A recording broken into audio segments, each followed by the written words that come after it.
Salam saudara-saudara yang dikasih Tuhan. Apa kabar semuanya? Berjumpa lagi dalam program Extending Grace, menyebarluaskan kasih karunia, bersama saya Pastor Adi Jona Alfredo Pasaribu Sarjana Teologi. Sebuah pengajaran yang mengajarkan Injil kasih karunia Allah yang menerangi, memerdekakan, memberkati kita semua. Pada hari ini kita akan mendengar Injil Kristus, kabar baik dari surga, dengan tema Jesus the Lamb of God, Yesus domba Allah.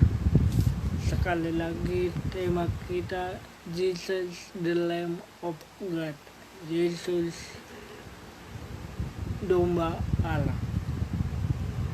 Terdapat dalam Injil Yohanes pasal 1, Injil Yohanes pasal 1 ayat 29 sampai 34. Dikatakan di sana, pada keesokan harinya Yohanes melihat Yesus datang kepadanya dan berkata, "Lihatlah anak domba Allah yang menghapus dosa dunia. Dialah yang kumaksudkan ketika kukatakan, kemudian daripada ku akan datang seorang yang mendahului aku, sebab dia telah ada sebelum aku. Dan aku sendiri pun mula-mula tidak mengenal dia. Tetapi untuk itulah aku datang dan membaptis dengan air, supaya ia dinyatakan kepada Israel." Dan Yohanes memberikan kesaksian, katanya, "Aku telah melihat Roh turun dari langit dan ia tinggal di atasnya. Dan aku pun tidak mengenalnya, tetapi dia yang mengutus aku untuk membaptis dengan air telah berfirman kepadaku, jikalau engkau melihat Roh itu turun ke atas seseorang dan tinggal di atasnya, dialah itu yang akan membaptis dengan Roh Kudus. Dan aku telah melihatnya dan memberi kesaksian, inilah anak Allah." Puji nama Tuhan. Bapak, Ibu, saudara yang dikasihi Tuhan, apa yang kita dapat dari firman Tuhan pada hari ini? Yang pertama, bahwa Nabi Yohanes mengenal siapa Tuhan Yesus Kristus yang adalah domba Allah. Dikatakan di sana, inilah anak domba Allah yang menghapus dosa dunia. Ya, kalau dalam perjanjian lama, ketika seseorang melakukan dosa dalam hidupnya, ya, dalam setahun seseorang itu melakukan dosa, ya, diwajibkan bagi bangsa Israel pada waktu itu harus mempersembahkan korban untuk penghapusan dosa. Dan salah satu korban yang harus diserahkan kepada Tuhan melalui para imam yaitu domba. Dipastikan domba itu tak bercacat, tak bercela di hadapan Allah. Kalau sudah pasti tak bercacat, tak bercela di hadapan Allah, maka domba itu harus dibawa kepada imam besar di bait Allah, dan sudah pasti dan sudah layak untuk dipersembahkan dan dikorbankan, disembelih. Dan ketika darah domba itu tumpah,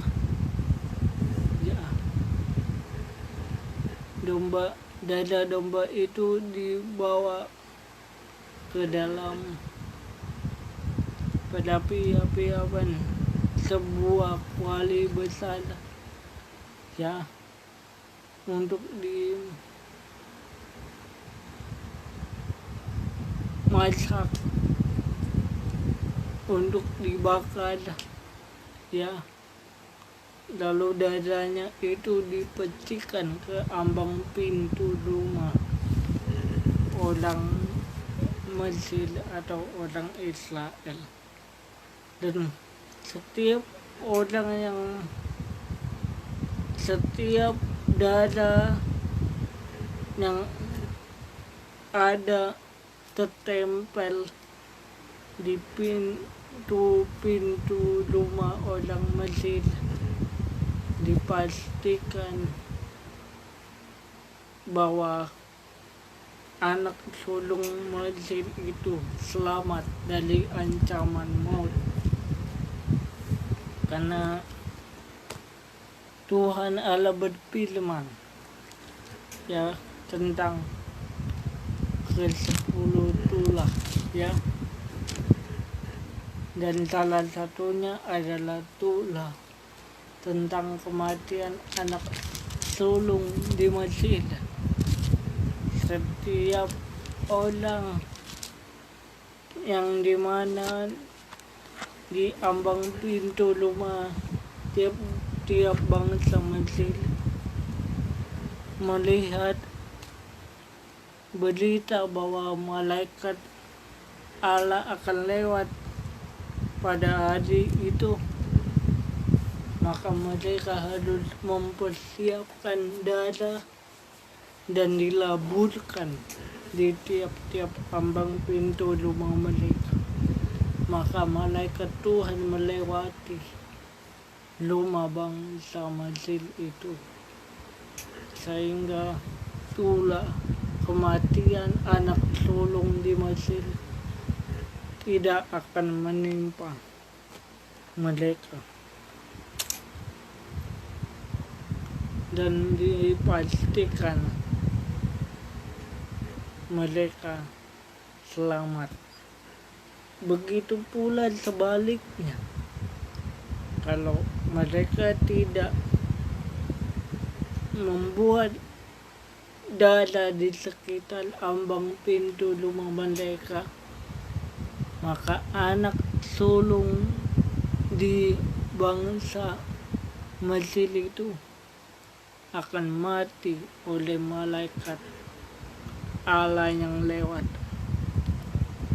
Ini merupakan tipologi gambaran nubuatan yang akan datang, yaitu Mesias, anak domba Allah yang sejati, anak sulung Allah, anak tunggal Allah, Kristus Yesus, yang telah mengorbankan hidupnya, darahnya, tubuhnya di kayu salib 2000 tahun yang lalu. Maka setiap orang yang percaya, menerima tubuh dan darahnya, menerima kuasa salibnya, kebangkitannya di era perjanjian baru. Mereka beroleh keselamatan, mereka beroleh hidup kekal. Masih dalam konteks perjanjian lama tentang domba Allah. Yang pertama kita lihat Kejadian pasal 4.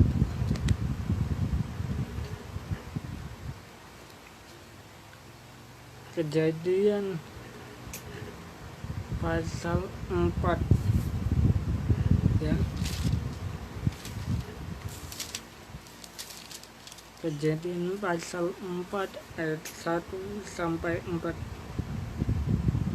Kemudian manusia itu bersetubuh dengan Hawa istrinya dan mengandunglah perempuan itu lalu melahirkan Kain. Maka kata perempuan itu, aku telah mendapat seorang anak laki-laki dengan pertolongan Tuhan. Selanjutnya dilahirkannya lah Habel adik Kain, dan Habel menjadi gembala kambing domba, Kain menjadi petani. Setelah beberapa waktu lamanya maka Kain mempersembahkan sebagian dari hasil tanah itu kepada Tuhan sebagai korban persembahan. Habel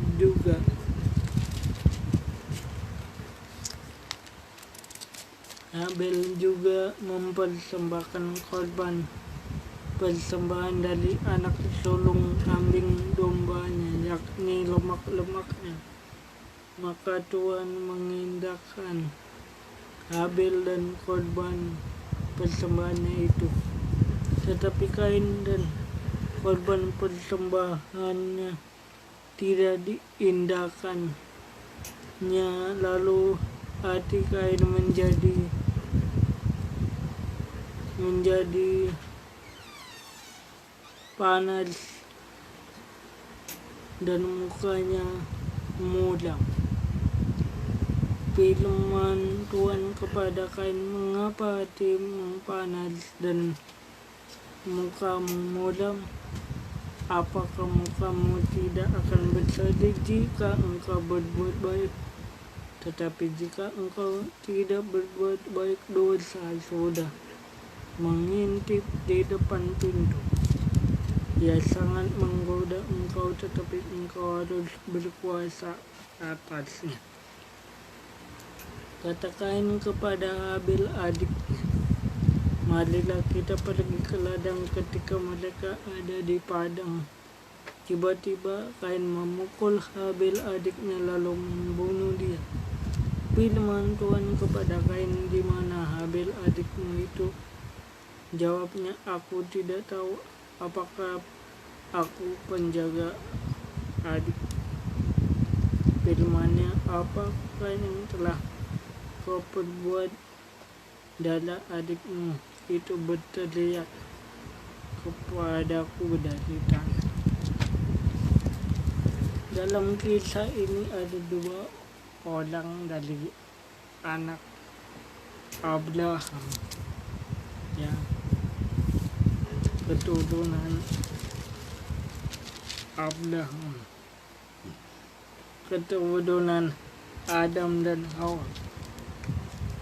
Maksud saya anak dari Adam dan Hawa yang saat itu mempersembahkan korban untuk Tuhan, yang bernama Kain dan Abel, anak dari Adam dan Hawa.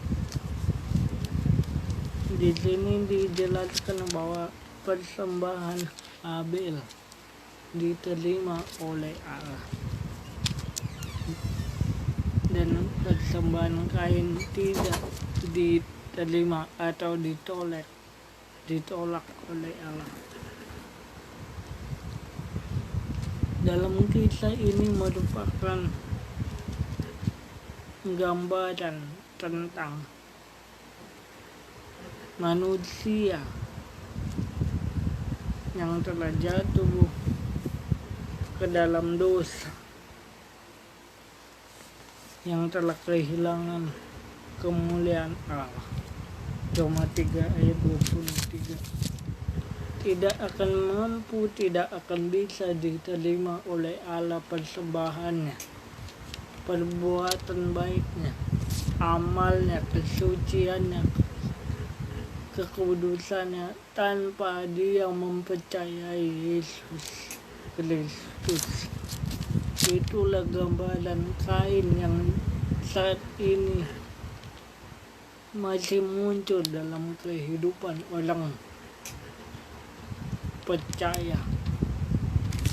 Tetapi persembahan Habel diterima Allah.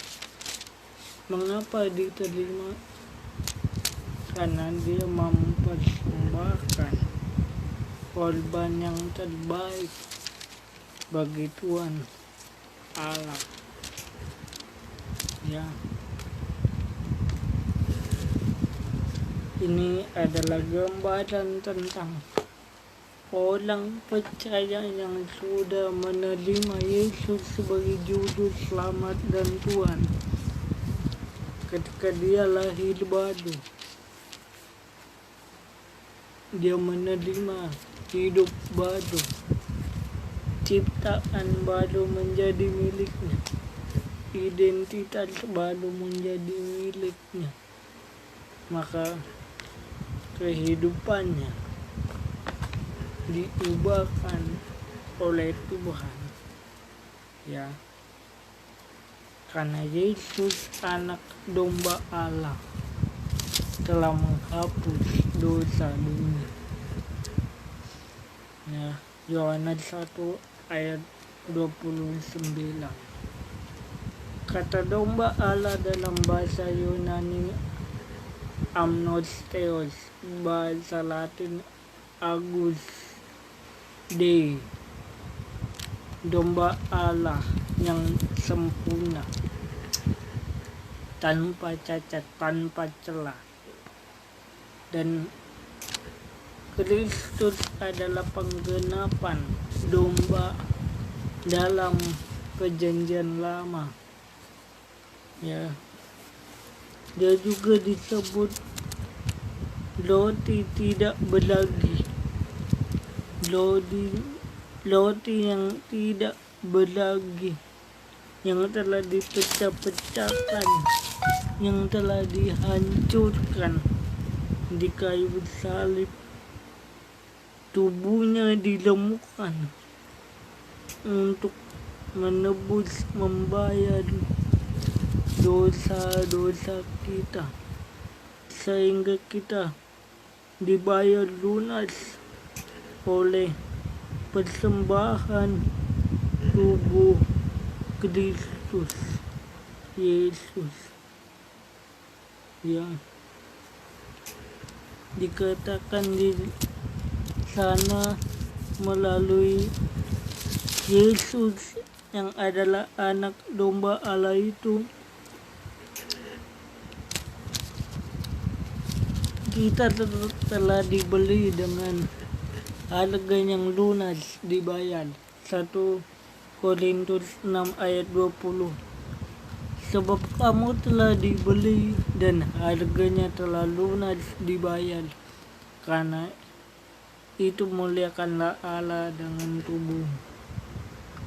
Jadi persembahan kita, ibadah kita,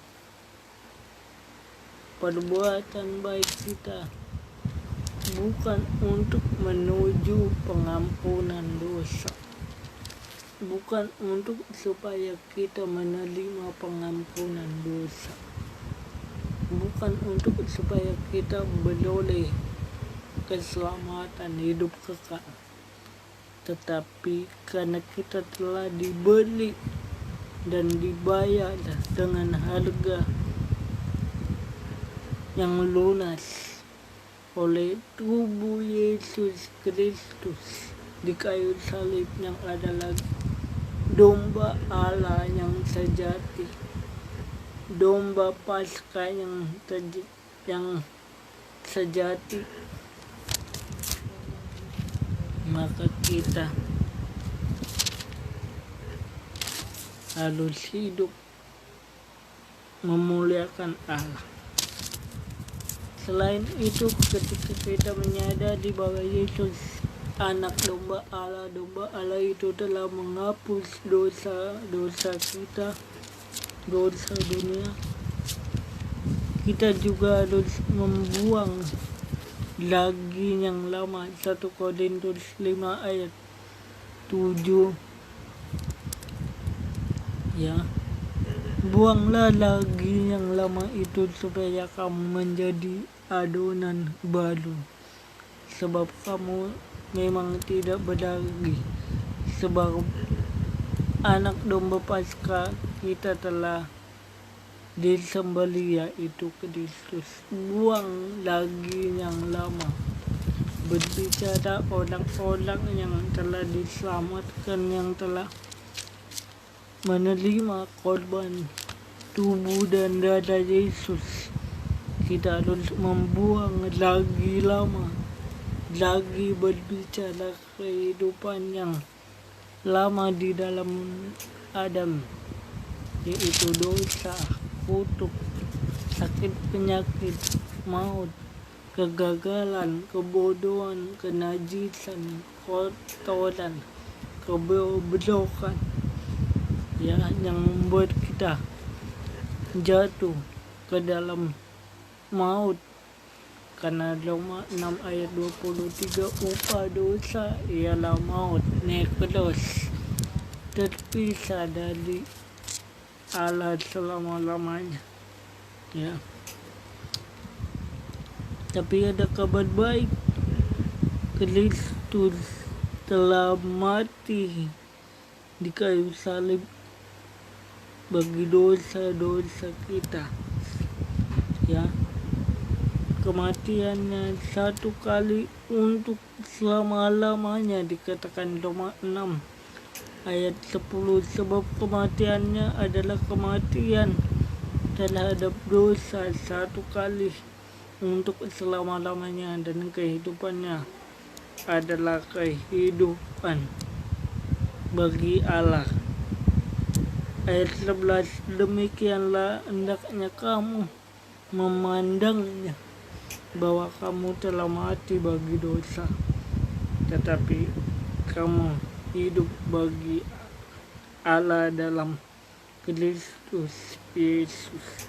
Jadi untuk menerima domba Allah yang selanjutnya, artinya kita sadar bahwa kita telah mati dan bangkit bersama Kristus.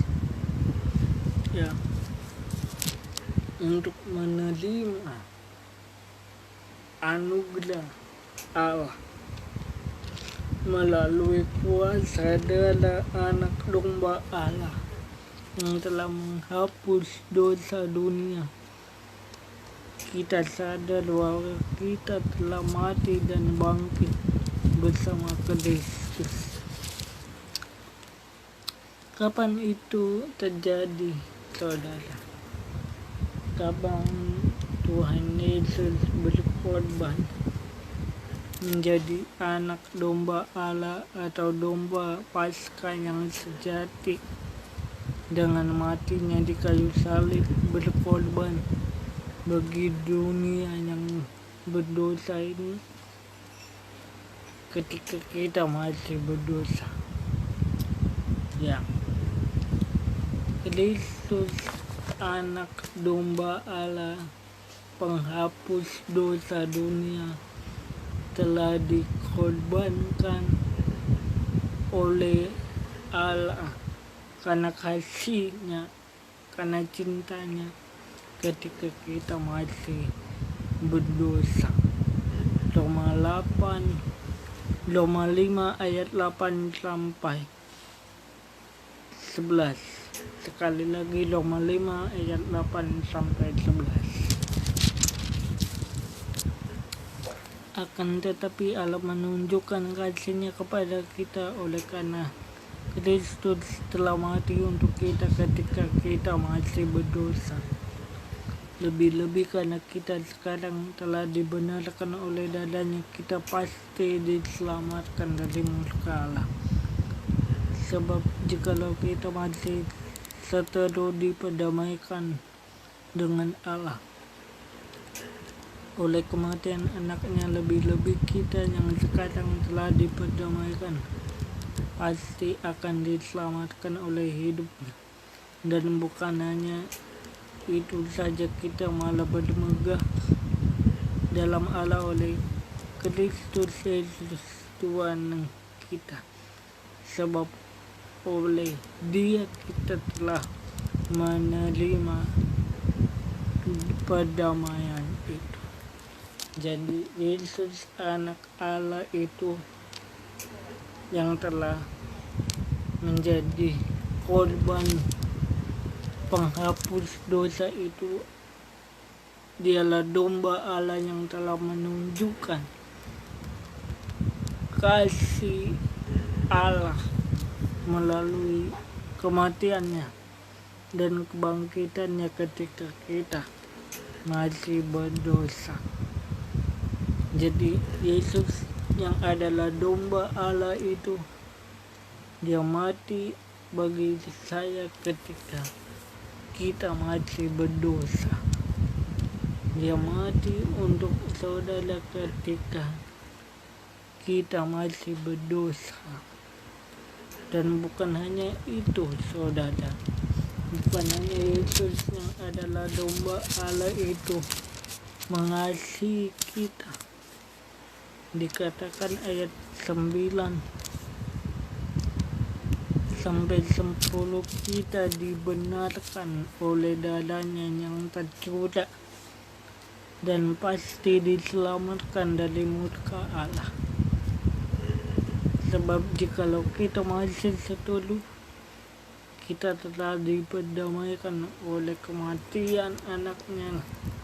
Lebih-lebih sekarang kita telah diperdamaikannya, dan pasti akan diselamatkan oleh hidupnya. Saudara percaya kita semua diselamatkan? Saudara percaya kita semua dibenarkan lewat apa? Lewat korban-korban yang kita lakukan, lewat persembahan yang kita lakukan, lewat ritual agamawi yang kita lakukan. Apakah itu sanggup menyelamatkan kita dari kematian kekal kepada hidup kekal? Jawabannya tidak. Jawabannya tidak. Karena Kristus domba Allah itu telah menebus dosa dunia. Kristus domba Allah itu telah berkorban satu kali untuk selama-lamanya, ya.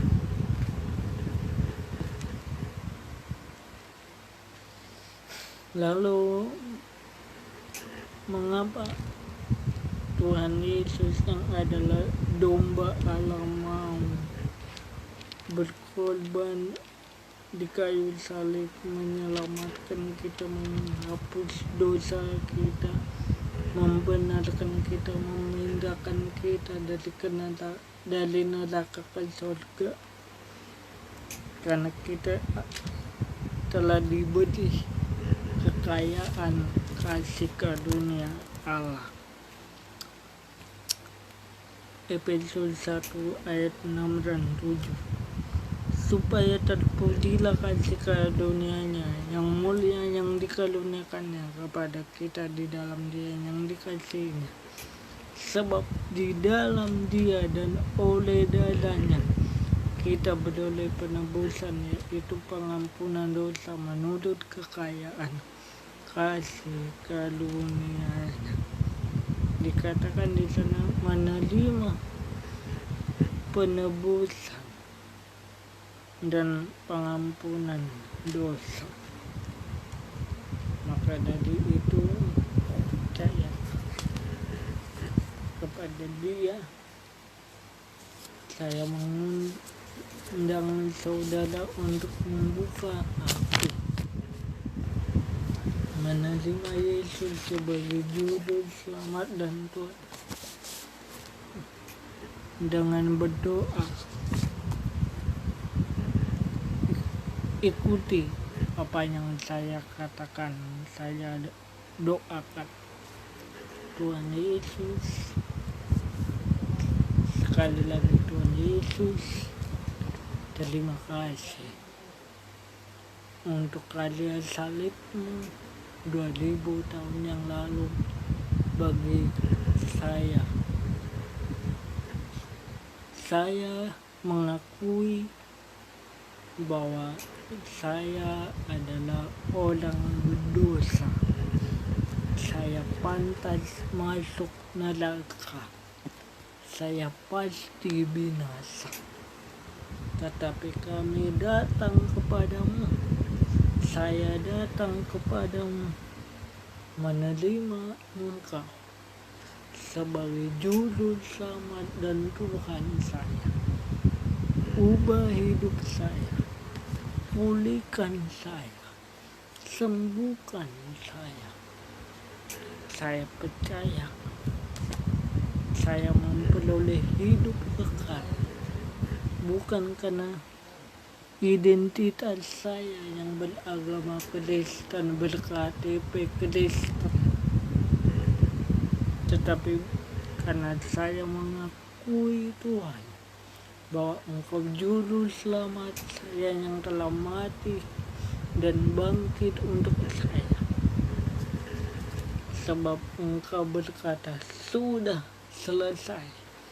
Maka bagi kita, saudara-saudara yang menerima Dia sebagai juru selamat, kita pasti diselamatkan dan hidup berkelimpahan.